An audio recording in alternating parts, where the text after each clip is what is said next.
Gente, tem muito assunto interessante para a gente falar hoje, mas o primeiro deles é: preciso de você. Preciso que você se inscreva no canal. 95% de quem acompanha os vídeos aqui não está inscrito. Então eu preciso que você se inscreva, eu preciso que você comente, que você compartilhe, que você curta. Você ouviu aquela frase, o tempo é o senhor da razão? Eu tenho outra para você. Tudo que se faz escondido, o Senhor traz à luz do meio-dia. Vem à tona, nada fica escondido para sempre. Isso vale também na política. Lembra de toda a história da pandemia? O genocida demorou, não comprou vacina, responsável pelas mortes, 700 mil, teve gente que falou em 700 milhões, né? Pois é, está vindo à tona, está aparecendo. Em delação premiada, a empresária, dona da Hemp Car, uma empresa que ela comercializa produtos à base de cannabis, né? Mas durante a pandemia ela foi vender respiradores, quer dizer, uma coisa que não tem nada a ver com a outra, para o governo da Bahia. 48 milhões.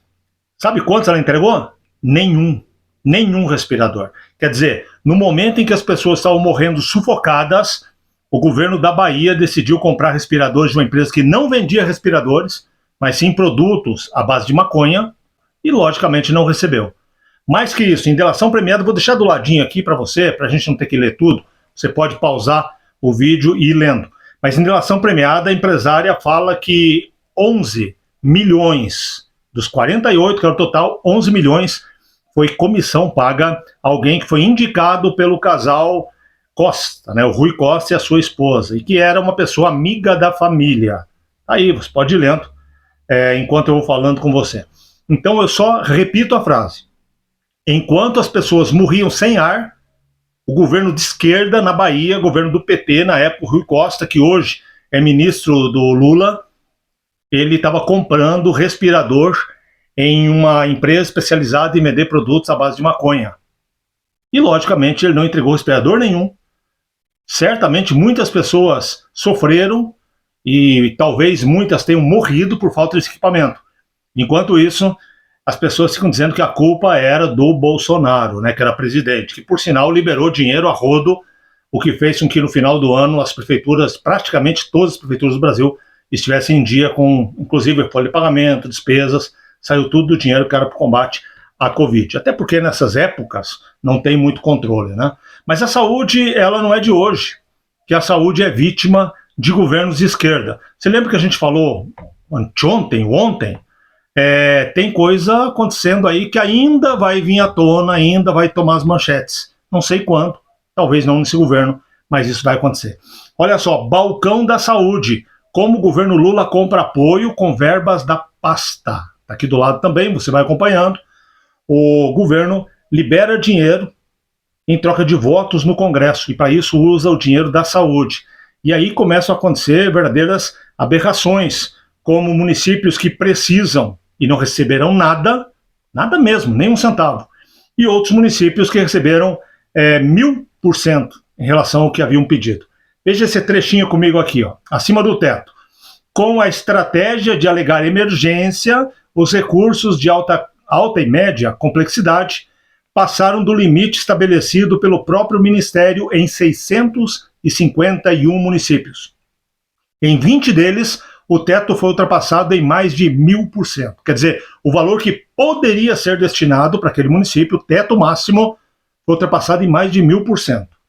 Enquanto algumas prefeituras receberam muito mais dinheiro do que têm capacidade para entregar esse serviço, outros 1.332 municípios ficaram sem nada, sem nenhum centavo, embora tenham solicitado recursos na mesma portaria. Estranho, né? Você libera uma portaria, para cá tudo, para cá nada. É o governo de esquerda, meus amigos. E olha só onde estavam aí os maiores beneficiados com esse dinheiro. Os maiores beneficiados foram os governos de Alagoas, com 166,5 milhões de reais, do Maranhão, com 132 milhões de reais. A prefeitura de Maceió, 103 milhões de reais. Reduto do presidente da Câmara, do Arthur Lira. Tá aí.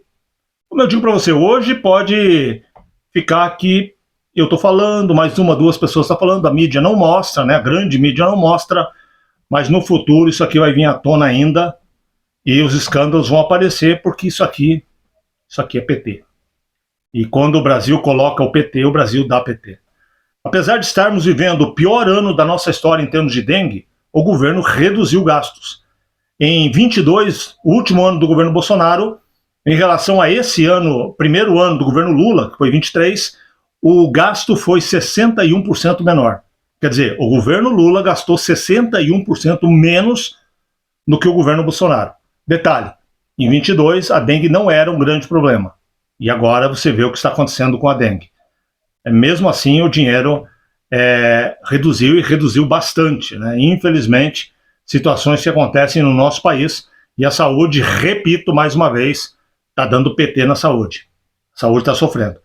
Se você necessita de medicamentos do sistema de saúde, do SUS, você já está sentindo na pele, né? Está faltando vários medicamentos e vai faltar muito mais, a situação vai piorar muito ainda. Até porque a dengue não é só a pessoa que está com dengue. Como ela acaba necessitando de internação, as outras enfermidades também não encontram leito, não encontram atendimento e acabam entrando na mesma situação complexa, né? Na mesma dificuldade.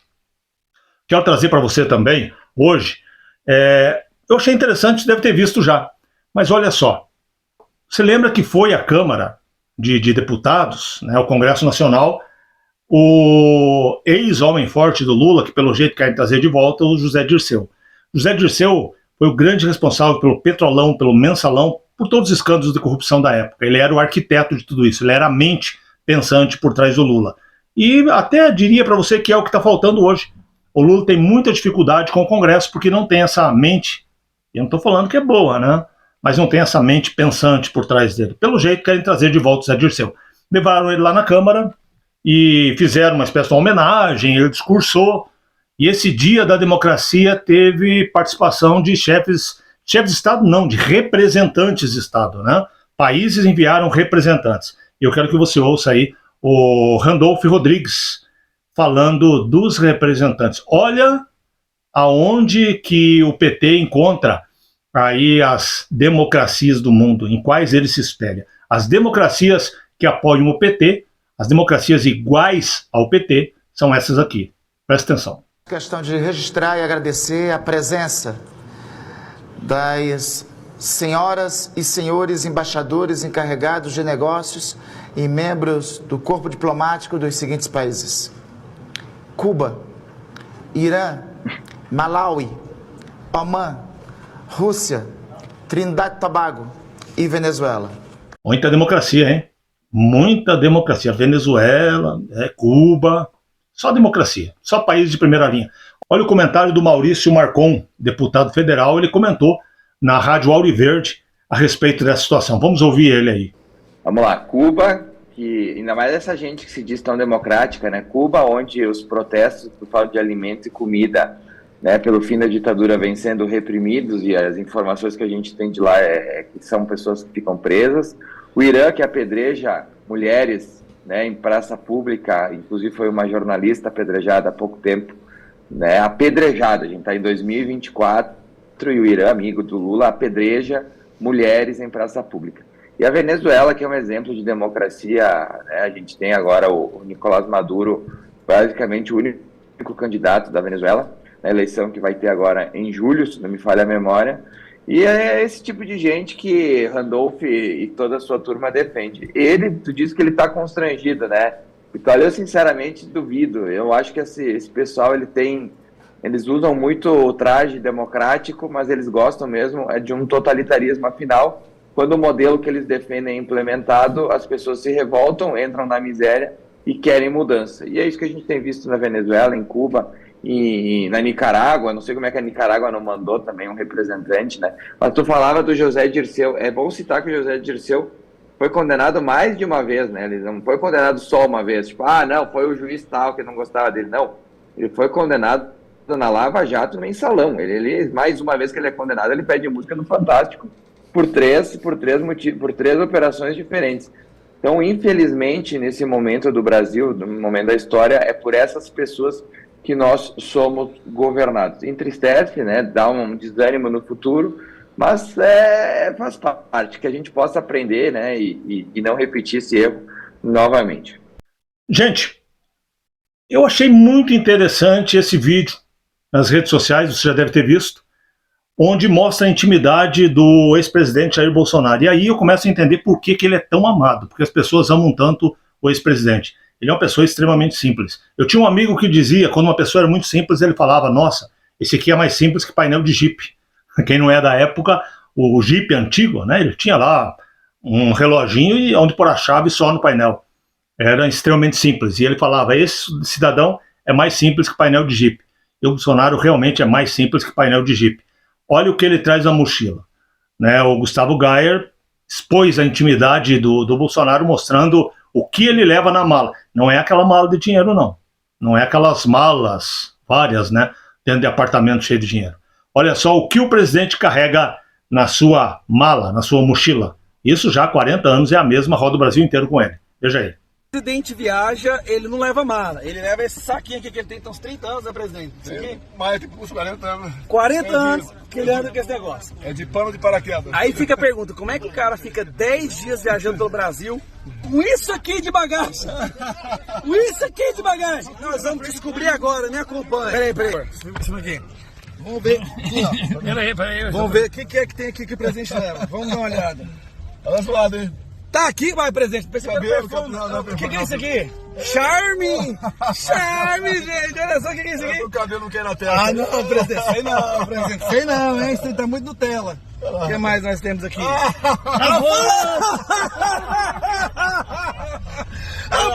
O cara vende um perfume de 200, 300 reais e usa avanço. É porque com avanço... 103 reais. Com avanço, elas avançam. Não, presidente. Você tá de brincadeira. Tem, ó, obviamente, uma pastinha de dente. Quem mais? Um escovinho de dente quebrado. Eu tô brincando, não, eu tô tirando essa colinha dele. Um pente quebrado. Uma escovinha de dente, cheio de cabelo. Aqui, cheio de cabelo na ponta. E que mais? Uma bermudinha, calção. Acabou. Presidente, você usa a mesma cueca 10 dias, presidente. Não tem mais nada aqui. Tô voltando hoje aqui, ó. Eu tô voltando hoje. Eu vou te falar, 10 dias, esse é o kit sobrevivência do presidente Bolsonaro. Valeu, galera, dá um abraço aí. Incrível, né? Já pensou parar o Lula e abrir a mala dele? E será que a gente acharia na mala? Primeiro, será que o Lula estaria num carro assim, dividindo com várias pessoas? Será que ele teria uma mala com ele? Uma mochila? O que será que teria dentro? Diz pra mim aí, o que o Lula... O que teria na mochila do Lula? O que teria na mala do Lula? O Lula é o homem mais simples do Brasil, o pai dos pobres, né? Acho que seria igual ao do Bolsonaro, né? Talvez mais humilde ainda. Gente, ainda falando em Bolsonaro, eu defendo muito família. A gente, inclusive, falou ontem sobre família na questão do novo Código Civil Brasileiro. Vamos falar hoje de novo, daqui a pouco. Mas antes, eu quero mostrar para você um vídeo onde o Cleitinho estava com o pai dele doente. Naqueles dias que o Bolsonaro posou na embaixada da Hungria, o pai dele acabou falecendo. Mesmo assim, repórteres ligaram para ele perguntando o que ele achava do presidente ter posado na embaixada da Hungria. E ele respondeu, olha, eu não tenho nada a ver com isso, eu sou casado com ele, quem tem que saber em relação a isso é a Michele Bolsonaro, a primeira-dama. E ele liga para ela e falou, primeira-dama, estão me ligando aqui, estão me cobrando, o que a senhora acha do presidente ter posado fora de casa? Olha o que ela fala. E veja o porquê que hoje quem defende família está totalmente contra a esquerda e está totalmente ao lado da direita, que hoje é encabeçada por Jair Bolsonaro. Olha o que ela fala em relação ao marido. Aí eu peguei com toda humildade, fui lá na primeira-dama e fui fazer a pergunta para a primeira-dama aqui. Eu fiz essa pergunta para a primeira-dama aqui, presidente. Olha aqui, ó. Pô, brasileiro. Senador Cleitinho, a imprensa está me perguntando aqui o que eu acho sobre o Bolsonaro ter ficado na embaixada da Hungria. Eu falei que eu não sou casado com ele, casado com ele é a nossa eterna primeira-dama. O que você acha? Meu querido, não vejo nenhum problema ele ter passado uma noite na embaixada. Meu marido é fiel, confio nele plenamente. Aliás, a confiança, o respeito é a base da nossa relação. Meu marido é um homem digno, justo, honesto, um homem de valores, que ama a sua nação, que sempre trabalhou por ela, que se doou por um povo trabalhador, um povo abençoado e que merece o melhor dessa terra. Então não tem nenhum problema com isso, viu? Aliás, eu sou a esposa, eu que deveria estar preocupada, né? Legal, né? Nossa, muito legal. Muito legal. Para mim, que defendo família e que tenho a família como o maior sonho de Deus, ouvir alguém falar isso, seja da esposa, seja do esposo, me enche o coração, viu? Para encerrar o vídeo de hoje, vamos falar a respeito do novo Código Civil, bomba ideológica. Se você tem apreço por família, se você é contra o aborto, se você é a favor do casamento, presta atenção, vai para as redes sociais e detona esse novo Código Civil brasileiro, porque senão, quando você vê, vai ser tarde demais. A gente falou sobre o aborto, eu repito rapidinho para você aqui, o aborto, nesse novo código, estão deixando muito aberto, quer dizer, muda-se hoje palavrinhas para mudar o entendimento amanhã. O feto, quando ele está lá no ventre da mãe, ele tem os direitos garantidos, direitos no nascituro. Então ele tem direito à vida, tem direito à segurança, ao cuidado. Hoje eles querem criar um termo que é uma expectativa de vida. Deixe de ser uma vida para ser uma expectativa. Amanhã vai se dizer que o aborto, por exemplo, não é o assassinato de uma vida, mas é o assassinato de uma expectativa de vida. Aí querem restringir ao Código Civil, quer dizer, não vai mais para o Código Penal. Então, mesmo que cometa-se aborto, não responde mais, não tem mais risco de prisão, de pena. Isso é legalizar o aborto, ou pelo menos despenalizar o aborto. Isso é muito sério. Falamos ontem também a respeito da família, que começa a abrir um conceito muito grande para que nós deixemos de ter o que é família hoje e a ter algo que não vai ter valor nenhum amanhã. Mais ou menos como falar em sociedade, em comunidade. A palavra cabe para muitas coisas e acaba tendo um sentido tão amplo que você não consegue restringir a nada. E hoje a gente vai falar da questão do casamento. É o casamento civil que também está sendo atacado nesse código. Antes de falar disso, só lembrando você, o Código Civil, ele tem uma particularidade. Ele rege você desde antes de você nascer até depois de você morrer. Ele é uma espécie de manual de regras. Desde o nascituro, ou seja, da concepção, lá do feto, do primeiro dia, até depois da sua morte com a sua herança. Ele vai reger todo esse caminho.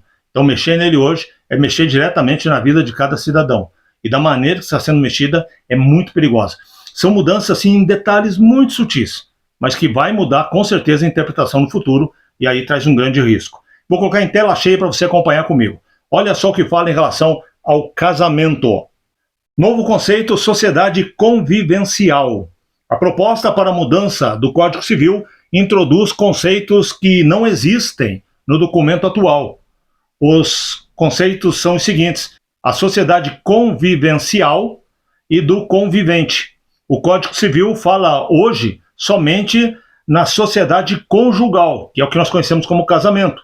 Na nova proposta, a sociedade convivencial aparece sempre como uma alternativa à conjugal. Por exemplo, o artigo 1702 dessa proposta, ele diz assim: em caso de dissolução do casamento, da sociedade conjugal ou convivencial, ou da união estável, sendo um dos cônjuges desprovido de recursos, prestar-lhe-á o outro uma pensão alimentícia que o juiz vai fixar. Hoje, se houver uma separação, por exemplo, a mulher parou de trabalhar, casou, parou de trabalhar, parou sua vida profissional, ela vai divorciar hoje, ela não tem condições de se manter. Então o juiz determina durante um tempo que seja pago a ela uma pensão alimentícia. Hoje está se abrindo esse leque. Eu não sei o que é uma sociedade convivencial. Não sei como poderá ser entendido isso no futuro, mas é um risco. Vamos continuar aqui? Olha, numa próxima tela aqui, a gente vai falar a respeito dos riscos. A expressão sociedade convivencial, justamente por carecer de uma definição clara, poderia ser um termo guarda-chuva, capaz de abrigar novos conceitos de relação como poliafetivas. Não hoje, mas como eu disse há pouco, começa a se pavimentar uma história, muda uma letrinha aqui, muda uma palavrinha ali, depois muda o entendimento. Lá na frente, no final, a intenção é que o casamento possa ser dividido, o que hoje entendemos como casamento, em várias pessoas. Tal poliamor. Então você poderia, por exemplo, ter uma esposa na segunda, uma para terça, uma para quarta, uma para quinta, uma para sexta. Muita gente já tem isso hoje, mas não de forma legal. Quando legaliza isso, eu vou ser bem sincero com você. Eu sou cristão e eu sou advogado. Eu vejo isso hoje atacando mais o meio espiritual do que o nosso meio físico, porque ele acaba com essa história de casamento.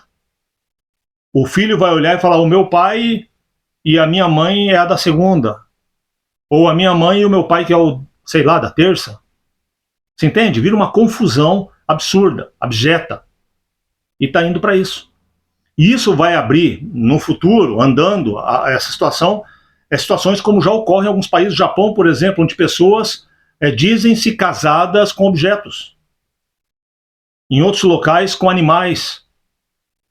Na prática, eles estão acabando com o casamento. Na prática, o casamento está virando uma coisa que não tem valor, não tem sentido mais. Não é o que eu quero e acredito que não é o que você quer. E só tem um jeito para acabar com isso.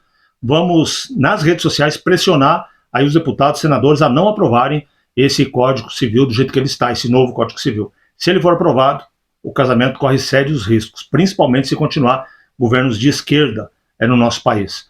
Gente, eu quero pedir a você que me ajude a chegar a mais pessoas, a falar da questão política aos olhos do cristianismo. Você que, como eu, é cristão, você que, como eu, é conservador, é de direita, me ajude a chegar a mais pessoas, para a gente poder falar a respeito disso.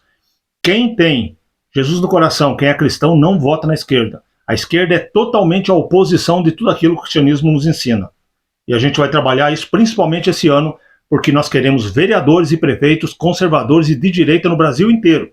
E o povo evangélico e católico, o povo cristão, de forma geral, ele tem plenas condições de garantir, se não em todo o Brasil, em praticamente todo, que nós tenhamos pessoas que prezam pela família, prezam aí pelo conservadorismo, pelos respeitos, né, a crença de cada um, a vida de cada um.